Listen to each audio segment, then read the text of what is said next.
نبی صلی اللہ علیہ وسلم نے فرمایا، جس نے صبح سویرے نہار منہ 7 کھجوریں کھائیں، اور آپ نے اجوا کھجور کی طرف اشارہ کیا، اس دن اس کو کوئی زہر یا جادو نقصان نہیں دے سکتا۔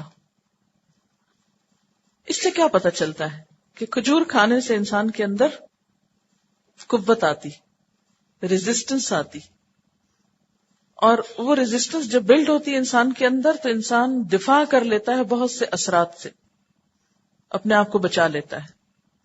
عام طور پر جنات کا، جادو کا، نظر کا اور ایسی غیر محسوس چیزوں کا اثر انسان پہ کب ہوتا ہے؟ جب انسان روحانی طور پر یا فزیکلی ویک ہوتا ہے۔ جسمانی بیماریاں بھی کب آپ پر اثر انداز ہوتی ہیں؟ جب آپ کمزور ہوتے ہیں، آپ کے اندر ریزسٹنس نہیں ہوتی۔ جیسے جراثیم ادھر ادھر گھوم رہے ہوتے ہیں، کن کو آپ پکڑتے ہیں؟ جن کے اندر ریزسٹنس نہیں ہوتی۔ تو یہ سحر وغیرہ کے اثرات بھی انہی پہ زیادہ ہوتے ہیں جن کے اپنے اندر ریزسٹنس نہیں ہوتی۔ تو اپنے آپ کو کمزور ہونے سے بچائیے، ریزسٹنس پیدا کیجیے، قوت رکھیے، اور اس کے لیے بہترین علاج آپ نے کیا بتایا؟ کھجور کا کھانا۔ اللہ کے رسول صلی اللہ علیہ وسلم جب ایسی بات فرماتے ہیں تو ہمیں ذرا یقین کم ہی آتا ہے۔ ہاں، اگر کوئی سائنٹسٹ یا کوئی ریسرچ کر کے یہ بتا دے کہ کھجور کھانے سے جسم کے اندر یہ اور یہ کیمیائی تبدیلیاں پیدا ہو جاتی ہیں اور ایسی قوت پیدا ہو جاتی ہے، ایسی ریزسٹنس بلڈ ہو جاتی ہے، تو پھر ہم فوراً کھانے لگیں۔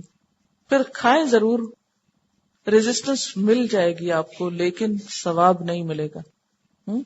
جب ہم اللہ کے رسول صلی اللہ علیہ وسلم کی سنت پر عمل کر لیتے ہیں اور کسی بات کو اس لیے لیتے ہیں کہ یہ آپ نے فرمائی اور آپ سب سے زیادہ علم رکھنے والے تھے اور آپ سے بڑھ کر سچی بات کسی اور کی نہیں ہو سکتی، تو پھر وہ چیز عبادت بن جاتی۔ اگر اجوا کھجور نہ ہو تو کوئی بھی کھجور کھا سکتے ہیں، اگر 7 نہ بھی کھا سکیں تو کم از کم 3 کھا لیں، اور خاص طور پر خواتین کے لیے تو بہت ہی مفید چیز ہے۔ اللہ تعالیٰ نے قرآن پاک میں حضرت مریم علیہ السلام کو جب حضرت عیسیٰ کی ولادت ہوئی تھی تو اس وقت کھجور کھانے کے لیے اور تازہ کھجور کھانے کے لیے کہا تھا۔ بہرحال اب یہ ہے کہ بسا اوقات پچھلی زندگی میں یہ باتیں پتہ نہیں تھی اور کچھ اثرات ہو گئے۔ اس کے بھی لیولز ہوتے ہیں، اثرات کے بھی لیول ہوتے ہیں۔ آپ نے دیکھا ہوگا کہ بعض لوگوں کو غصے کے وقت شدید غصہ آتا ہے۔ غصہ کس سے ہوتا ہے؟ شیطان سے۔ اور شیطان کہاں سے ہوتا ہے؟ جنات میں سے۔ اب یہ جو شدید غصے کی لہر ہے یا یہ ریئیکشن ہے، تو آپ نے دیکھا ہوگا بعض مائیں کہتی ہیں کہ ہمارا بچہ جو ہے وہ غصے کے وقت بہت پاگل ہو جاتا ہے، بالکل آؤٹ آف کنٹرول ہو جاتا ہے، یوں لگتا ہے کہ اپنے آپ کو مار ڈالے گا، کسی کو مار ڈالے۔ ایسا ہوتا ہے نا بسا اوقات۔ بعض اوقات لوگوں کے اوپر غم کا بہت اثر ہوتا ہے، رونا رونا رونا کسی وقت اس سے نہ نکلنا۔ تو انسان کے اوپر جو غیر معمولی کیفیات ہوتی ہیں وہ بھی انسان کے اوپر ایسے اثرات کو دعوت دیتی۔ شدید غصہ، شدید غم، بہت زیادہ ہنسنا، یعنی آپ نے دیکھو کہ بعض اوقات ہنسی کا ایک دورہ سا پڑ جاتا ہے، ہنس ہنس کے لوٹ پوٹ ہوتا چلا جاتا ہے انسان۔ تو کوئی بھی چیز جب ضرورت سے بڑھ جائے، آپے سے باہر ہو جائے، بہت زیادہ کھانا، کھاتے جا رہے ہیں بھوک نہیں ختم ہو رہی، بہت زیادہ سونا، سوتے جا رہے ہیں سوتے جا رہے ہیں، یہ سب شیطانی اثرات ہوتے ہیں۔ تو انسان کو اپنی خواہشات کو کنٹرول میں رکھنا چاہیے اور شدید جذباتی ریئیکشن سے بچنا چاہیے۔ آپ کو معلوم ہے کہ حضور صلی اللہ علیہ وسلم ایک دفعہ حضرت ابوبکر کے پاس کھڑے تھے کہ کوئی شخص آیا اور اس نے آپ کو آ کے برا بھلا کہا۔ حضرت ابوبکر خاموش رہے تو آپ مسکراتے رہے۔ جو ہی انہوں نے جواب دیا تو آپ صلی اللہ علیہ وسلم وہاں سے چلے گئے۔ تو انہوں نے پوچھا اللہ کے رسول صلی اللہ علیہ وسلم، جب وہ شخص مجھے گالیاں دے رہا تھا آپ مسکرا رہے تھے، اور جب میں نے جواب دیا تو آپ وہاں سے چل دیے۔ تو آپ نے فرمایا ہاں، جب تک تم خاموش تھے فرشتہ جواب دے رہا تھا، اور جب تم بول پڑے تو فرشتہ چلا گیا اور شیطان آ گیا، اور جہاں شیطان آ جائے وہاں میں نہیں رہتا۔ تو لڑائی جھگڑا کرنا اور لڑائی جھگڑے میں ایک دوسرے کو برا بھلا کہنا اور حد سے بڑھ جانا، ایسے تمام مواقع پر انسان روحانی طور پر کمزور ہو جاتا ہے۔ اسی طرح جب کسی بھی گناہ کی کثرت ہوتی ہے تو اس میں بھی انسان روحانی طور پہ کمزور ہو جاتا ہے۔ لہذا شیطان کو موقع مل جاتا ہے کہ وہ اپنے اثرات کرے. تو بعض اوقات مختلف لیولز پر انسان شیطان کے زیر اثر ہوتا ہے، کہیں تھوڑا کہیں زیادہ. اب اگر کہیں شیطان کا اثر ہو جائے، کسی پہ جادو ہو جائے، تو انسان کیا کرے؟ آپ نے دیکھا ہوگا کہ بہت سارے لوگ جادو کے توڑ کے لیے، جنات نکلوانے کے لیے عاملوں کے پاس جاتے ہیں اور غیر شرعی طریقے اختیار کرتے ہیں. وہ پھر ان سے کہتے ہیں بکرا لاؤ، اس کو ذبح کرو، اس کا خون لو، پھر فلاں ہڈی لاؤ، فلاں مختلف بال لاؤ. اس طرح کی بہت سی چیزیں، پھر ہزاروں روپے ان سے بٹور لیتے ہیں. بسا اوقات وہ پتلے بنا کے تو ان کے اوپر سوئیاں لگاتے ہیں، بہت کچھ کرتے ہیں. تو اس کے لیے ایک تو یہ ہے کہ اس کا توڑ شرعی طریقے سے ہونا چاہیے، غیر مسنون اور غیر شرعی طریقے اختیار نہیں کرنے چاہیے، کیونکہ جان تو گئی، ایمان نہ جائے. جان کا نقصان تو ہوا، بیماری ہوئی یا تکلیف ہوئی، لیکن ایمان نہ جائے. اس کے لیے نبی صلی اللہ علیہ وسلم نے جہاں مختلف علاج بتائے ہیں یا کچھ علاج قرآن پاک سے تجویز کیے جاتے ہیں، اس کے ساتھ ساتھ کچھ اور طریقے بھی بتائے گئے ہیں. جیسے کھجوریں کھانا تو کیا تھا؟ ایک دفاعی طریقہ ہے، اور اگر ہو بھی چکا ہو کوئی ایسا اثر تو مزید اس طریقے کو جاری رکھا جا سکتا ہے. اس کے علاوہ ایک اور طریقہ یہ کہ سبز بیری کے 7 پتے لے کر 2 پتھروں کے درمیان اس کو کوٹا جائے، سل بٹا نہیں ہوتا اس پر، اور پھر کوٹے ہوئے پتے جو ہیں ان میں اتنا پانی ملا لیا جائے کہ جو نہانے کے لیے کافی ہو. پھر مندرجہ ذیل آیات پڑھ کر پانی پر دم کریں. ان آیات کو اعوذ باللہ من الشیطان الرجیم پڑھ کر پڑھا جائے گا. ان آیات کا حوالہ نوٹ کر لیجئے. سب سے پہلے آیت الکرسی، سورۃ البقرہ آیت نمبر 255، اس کے بعد سورۃ الاعراف کی آیت نمبر 117 سے 122 تک، پھر سورۃ یونس کی آیت نمبر 79 یعنی 79 سے 82 آیت تک 82 تک، اس کے بعد سورۃ طٰہٰ کی آیت نمبر 65 سے 70 تک یعنی 65 سے 70 تک، علاوہ ازیں معوذتین اور سورۃ الکافرون اور سورۃ اخلاص بھی، یعنی چاروں کل.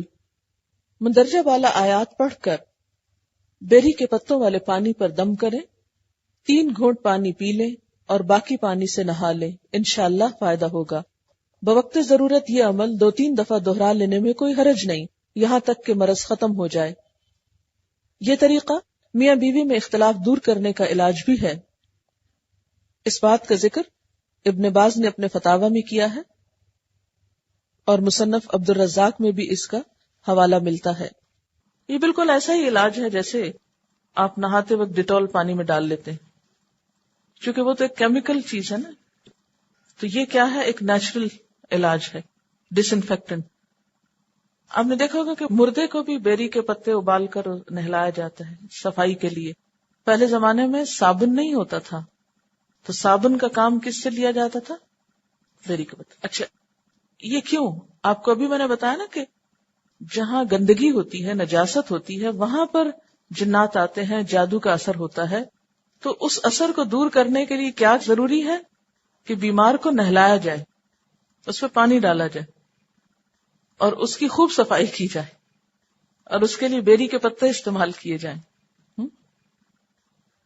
پھر اسی طرح دعائیں پڑھی جائیں، اور خاص طور پر جو حضرت موسیٰ علیہ السلام اور جادوگروں کے مقابلے میں جو آیات ہیں ان آیات کو پڑھا جائے. مثلاً اس میں ایک آیت ہے وَلَا يُفْلِحُ السَّاحِرُ حَيْثُ أَتَىٰ، کبھی کامیاب نہیں ہو سکتا جادوگر جہاں سے چاہے آئے. تو یہ کیا ہے؟ اگر اس کو دہرائیں گے آپ، جادوگر کامیاب نہیں ہو سکتا جہاں سے مرضی آئے، جادوگر کامیاب نہیں ہو سکتا جہاں سے مرضی آئے. اب 7 دفعہ کہیں ذرا اس بات کو سمجھ کے، تو آپ کے اندر کیا ہوگا؟ ایک ایمان اور ایک قوت آئے گی، مجھ پہ کوئی جادو اثر نہیں کر سکتا. یہ سورۃ طٰہٰ آیت نمبر 69 ہے. اس کے علاوہ سورۃ یونس کی آیت نمبر 79 وقال فرعون ائتونی بکل ساحر علیم، سورۃ یونس آیت 80 فلما جاء السحرة قال لهم موسى القوا ما انتم ملقون، سورۃ یونس آیت 81 فلما القوا قال موسى ما جئتم به السحر ان اللہ سیبطلہ ان اللہ لا یصلح عمل المفسدین. پھر جب انہوں نے ڈالا، موسیٰ علیہ السلام نے کہا یہ جو تم لائے ہو یہ جادو ہے، اب اللہ یقیناً اسے باطل کر دے گا، اللہ یقیناً اسے باطل کر دے گا. ان اللہ سیبطلہ، تو پورے عزم اور یقین کے ساتھ اس آیت کو پڑھیں. ان اللہ لا یصلح عمل المفسدین. پھر سورۃ یونس کی آیت 82 وَيُحِقُّ اللَّهُ الْحَقَّ بِكَلِمَاتِهِ وَلَوْ كَرِهَ الْمُجْرِمُونَ، اور اللہ اپنی باتوں سے حق کو حق کر دکھاتا ہے چاہے مجرم برا مانے. یعنی اللہ کی بات سچی ہے اور یہ مجرم ہے، ان کی باتیں باطل ہو جائیں گی. پھر سورۃ الاعراف آیت نمبر 118 نمبر فَوَقَعَ الْحَقُّ وَبَطَلَ مَا كَانُوا يَعْمَلُونَ، پس واقع ہوا حق اور باطل ہوا جو کچھ وہ کرتے تھے. پھر سورۃ طٰہٰ کی یہی آیت 69 انما صنعوا کید ساحر ولا یفلح الساحر حیث اتی، جو کچھ انہوں نے بنایا ہے یہ مکر اور چال یہ جادوگر کی ہے، اور جادوگر جہاں سے چاہے آئے فلاح نہیں پا سکتا. ان آیات کو پڑھ کر بسا اوقات یہ بھی کہتے ہیں کہ آپ ان کو دم کر کے پی لیں یا اس سے نہا لیں، یا ویسے بھی ان آیات کا ذکر کرتے رہیں. پھر اسی طرح یہ دعا مانگے رب انی لما انزلت الی من خیر فقیر، اللہ جو خیر بھی تو میری طرف نازل کرے میں اس کا محتاج ہوں، میں تجھ سے بھلائی چاہتا ہوں. پھر اہدنا الصراط المستقیم، اللہ ہمیں سیدھا راستہ دکھا. ایاک نعبد و ایاک نستعین، ہم تیری عبادت کرتے ہیں تجھ سے مدد چاہتے ہیں. پھر رب اغفر وارحم وانت خیر الراحمین، اللہ تو بخش دے اور رحم فرما اور تو سب سے بڑا رحم کرنے والا ہے. تو یہ کچھ اورات جو ہیں یہ قرآن پاک کی آیات سے اور احادیث سے اور مسنون دعاؤں کی شکل میں، ان کا پڑھنا جو ہے یہ جادو کے توڑ میں بہت مفید ہے اور ویسے بھی ذکر الہی ہے. پھر صبح شام کی دعائیں. پھر اسی طرح یہ ہے کہ بعض غذائیں اور بھی ہیں جو انسان کو ایسی بیماریوں میں فائدہ دیتی ہیں. مثلا شہد، قرآن پاک میں شہد کے بارے میں آتا ہے فیہ شفاء للناس، اللہ تعالیٰ نے اسے خود شفا کہا ہے. پھر اسی طرح کلونجی، اس کے بارے میں حدیث میں آتا ہے کہ موت کے سوا ہر بیماری کا علاج ہے اس میں. تو جادو کا ہونا بھی کیا ہے، دراصل ایک طرح سے بیمار ہو جاتا ہے نا انسان. تو 3 دانے 7 دانے کلونجی کو بہت تھوڑی مقدار میں کھانا چاہیے کیونکہ کافی اسٹرانگ ہوتی ہے. پھر اسی طرح بارش کا پانی جو ہے، بارش میں نہا بھی سکتے ہیں یا بارش کے پانی کو اکٹھا کر کے اس میں نہا سکتے ہیں. قرآن پاک میں اللہ تعالیٰ فرماتے ہیں وَنَزَّلْنَا مِنَ السَّمَاءِ مَاءً مُبَارَكًا، ہم نے آسمان سے برکت والا پانی اتارا ہے. پھر اسی طرح زیتون کا تیل، زیتون کے تیل کے بارے میں آپ نے فرمایا اس تیل کو کھاؤ اور اس سے مالش کرو، بے شک یہ ایک مبارک درخت سے ہے. قرآن پاک میں زیتون کے درخت کو شجرۃ مبارکہ کہا گیا ہے. یہ چیزیں تجربے سے بھی ثابت ہیں، آیات اور احادیث سے بھی ثابت ہیں. اپنی روزمرہ زندگی میں اپنی غذاؤں کو صاف ستھرا رکھا جائے اور ایسی چیزیں استعمال کی جائیں کہ جو انسان کی صحت کو بھی درست رکھیں اور ایسے تمام قسم کے جو شر ہیں یا نقصان دہ چیزیں ہیں ان سے محفوظ بھی رہیں. نبی صلی اللہ علیہ وسلم نے فرمایا جس گھر میں سورۃ البقرہ پڑھی جائے وہاں شیطان داخل نہیں ہو سکتا.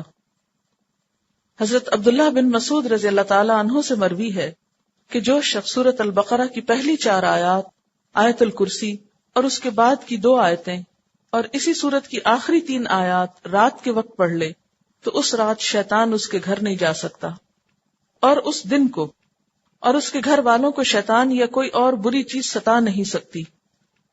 یہ 10 آیات اگر کسی مجنون پہ پڑھی جائیں تو اس کا دیوانہ پن دور ہو جاتا ہے. یہ کس نے فرمایا؟ حضرت عبداللہ بن مسعود نے. کون سی آیات ہیں بھلا؟ سورۃ البقرہ کی پہلی 4 آیات. الف لام میم ایک آیت ہے، پھر اس کے بعد 3 اور ہیں. آیت الکرسی اور اس کے بعد کی 2 آیتیں. بعد کی 2 آیتیں کون سی ہیں؟ لا اکراہ فی الدین قد تبین الرشد من الغی. پھر اسی طرح معوذتین یعنی قل اعوذ برب الفلق قل اعوذ برب الناس. نبی صلی اللہ علیہ وسلم پر جب یہود نے جادو کیا تو اللہ تعالیٰ نے یہ صورتیں نازل فرمائی جن کی وجہ سے جادو کا اثر زائل ہوا. حضرت عائشہ صدیقہ سے مروی ہے کہ رسول اللہ صلی اللہ علیہ وسلم یہ صورتیں پڑھ کر اپنے دونوں ہاتھوں پہ پھونک لیا کرتے تھے، پھر اپنے ہاتھوں کو اپنے سر، منہ اور تمام جسم پہ پھیر لیتے تھے، یعنی اپنا دم خود کرتے تھے۔ رات کو سوتے وقت پڑھ کر دونوں ہاتھوں پہ پھونک مار کے اور پھر اس کو جہاں جہاں تک ہاتھ پہنچتا ہے سارے جسم کو مسح کر لیا جائے۔ رسول اللہ صلی اللہ علیہ وسلم کا ارشاد ہے کہ اگر کسی کو شیطان خواب میں ڈرائے تو وہ یہ دعا پڑھے، اعوذ بکلمات اللہ التامات من غضبہ وعقابہ وشر عبادہ وہمزات الشیاطین وان یحضرون۔ میں اللہ کے پورے کلمات کے ساتھ اس کے غضب اور اس کے عذاب اور اس کے بندوں کے شر سے اور شیطانوں کے وسوسوں سے پناہ مانگتا ہوں۔ تو جب یہ دعائیں پڑھی جائیں گی تو انشاءاللہ تعالی ان اثرات سے آپ محفوظ رہیں گے